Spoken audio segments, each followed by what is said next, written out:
Welcome to the WHHI Daily News. I'm Robyn Zimmerman. Let's begin with today's news headlines. A Hilton Head school activist has filed a complaint with the State Ethics Commission against School Superintendent Frank Rodriguez, accusing Rodriguez of using public funds to hire a consultant to help support the upcoming $439 million school bond vote in November. Richard Bissey says the district has crossed the line separating educating the public on the referendum and advocating for its passage by hiring former Superintendent Herbert Berg to consult on passing next month's bond issue. Now, it is doubtful that any Ethics Commission investigation will conclude before the election in November. Well, downtown Beaufort is beginning to resemble a construction zone as utility work begins on a 120-room hotel expansion of the Beaufort Inn, the first of several parcels in a $75 million redevelopment plan in the city's historic district. Now, even as developer 303 Associates faces a handful of lawsuits over the projects. Now, it is thought that the battle in City Hall over the projects led to Mayor Stephen Murray to resign last month. Well, the new hotel was first proposed in 2016, and plans are to add a parking garage, apartments, a large cottage, and more meeting space to the area.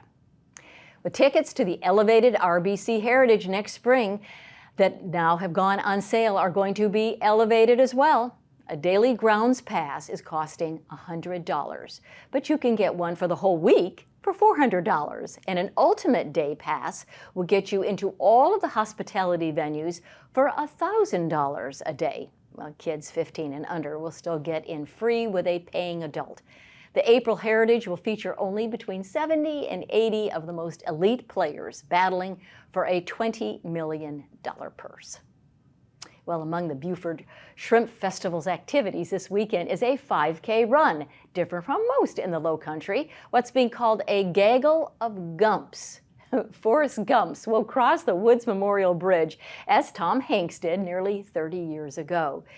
It'll close the swing bridge from 6:30 a.m. tomorrow morning until 9:45 for vehicle and boat traffic, while all the runners, many with beards and ball caps, complete the run. Pickleballers rejoice. The Beaufort County Parks and Recreation Department has cut the ribbon on 8 brand new courts at the Burton Wells Complex. The fastest growing sport in the country spurred construction of the courts that began in March. And finally, well, we're due for a noticeable change in the weather this particular weekend. A front is moving through Sunday into Monday, but what about the rest of the fall and the winter? The Farmer's Almanac and federal weather authorities at NOAA are saying we should have fairly average winter temperatures, but a lot of rain this winter, about 40 to 50% chance of more rain for most of the state. For more information on these stories and many more, please check out the media sources listed on the screen, and remember to follow us on Facebook and Twitter, and check out our website at WHHITV.com. And if you have a news tip, well, a story idea for our newscast, or a cool weather photo, you can just email it to us at news@WHHITV.com. And now let's get an update on sports from Justin Jarrett. Justin? Hey, it's time for Last Night in the Loco on WHHI, powered by LocoSports.com. And it's almost time for another Loco Friday night loaded with high school football action. We have 4 Loco on Loco matchups on tap this week, starting with a battle for bragging rights north of the Broad River with Battery Creek traveling to Beaufort. The Eagles have won 14 straight meetings dating to 2003, and they are poised to make it 15 as they look to bounce back from a humbling defeat and take it out on the winless Dolphins, who lost quarterback Chase Olson to a season-ending injury last week. Someone will get a much-needed W when winless Hilton Head Prep travels to John Paul II, which is searching for its first win since opening night when the Golden Warriors stunned Thomas Hayward. The Rebels have won 4 straight after an 0-2 start and will welcome red-hot Hilton Head Christian Academy to Ridgeland on Friday. The Eagles have won 4 straight for starting 0-2 themselves, so someone's win streak has to end. And Hilton Head High hits the road to Colleton County in a must-win for both teams if they want to stay in the playoff picture. Elsewhere in Region 7-4A, May River hosts frontrunner James Island, and Bluffton travels to Lucy Beckham in a matchup of early contenders. Hampton County is also at home as the number 5 Hurricanes host Edisto in Class 2A, And Beaufort Academy welcomes defending state champ Williamsburg Academy for a SCISA showdown, while Ridgeland, Colleton Prep, and Patrick Henry all face road tests.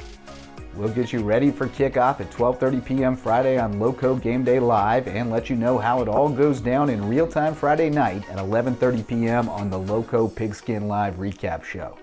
For Loco Sports and WHHI, I'm Justin Jarrett. Until next time, go Loco. Great update, Justin. And now over to Maria for the weather forecast. Maria?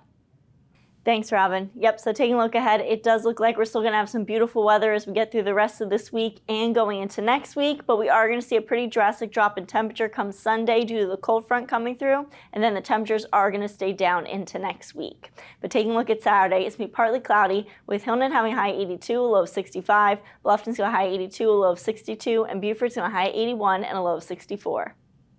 Come Sunday, it's going to be sunny, but again, we're going to have that cold front coming through, so we're going to see a 10-degree drop in temperatures. Hilton's going to high 72, a low of 56. Bluffton's going to high 73, a low of 56. And Beaufort's going to high 72 and a low of 54. The sunrise for this weekend is going to be at 7:21, and sunset's going to be at 7 o'clock. Looking at the beach tides, Saturday low tide's going to be 11:22 a.m. and high tide's going to be at 4:13 p.m. And then come Sunday, low tide's going to be at 12:19 p.m. and high tide's going to be at 5:10 p.m. Taking a look into next week, Monday it's going to be sunny with the highs only going to be in the mid-70s, lows are going to stay in the 50s.